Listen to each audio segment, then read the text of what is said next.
nagtitinda ngayon? In my life daw eh. Lahat kami Kinakausap ko lang ako. manonood din kami. In my life pa yun. Oo, in my life. Lover ng taray. Stairway to Heaven. 175 kay Santino. Ano ka Santino? Ay, di may bukat pa.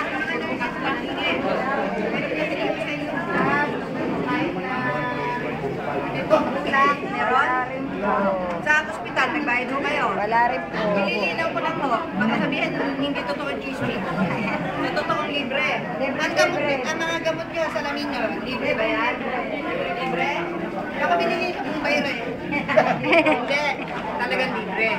Okay, ililinaw po lang namin. Ano ho? Kasi para po na masabi natin, yung simple cataracts operation, dapat yun, libreng katarata lang matapos ang operasyon, dapat kayo na ho bibili ng gamot nyo. Pero alang-alang po sa programang ito at nandito po yung pinakamataas na posisyon ng leon, ng mga lion sa buong Pilipinas, eh yan po ay pinagkaloob sa inyo. Diba? Salamat po. Ito ang governor na B2. Andiyan po ang ating magiging na susunod na governor.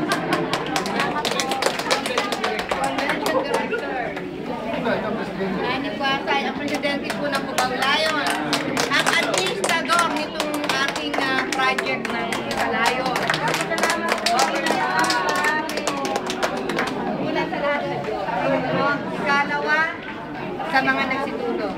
Yung governor nyo, pasalamatan nyo. Hindi ako nangangampanya, hindi ko kilala yan.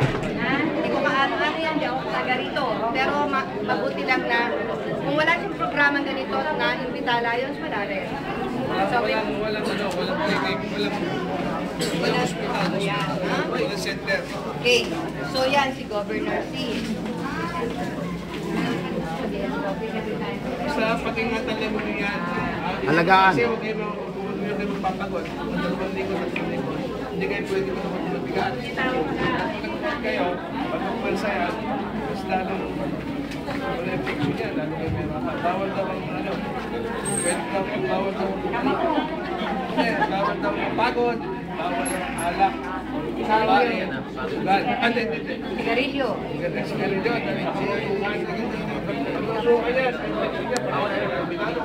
Bawal ang sex, ha? sino ba pa siya eh? Ikaw na, bawal ang sex.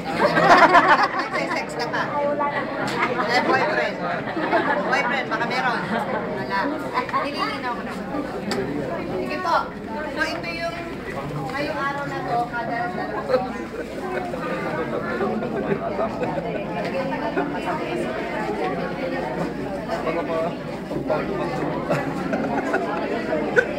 Pwede rin.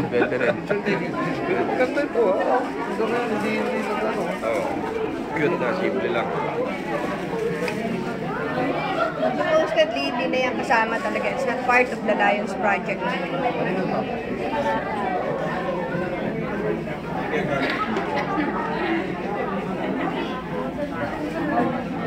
Nakunan mo? Okay, next patient. Nakunan mo?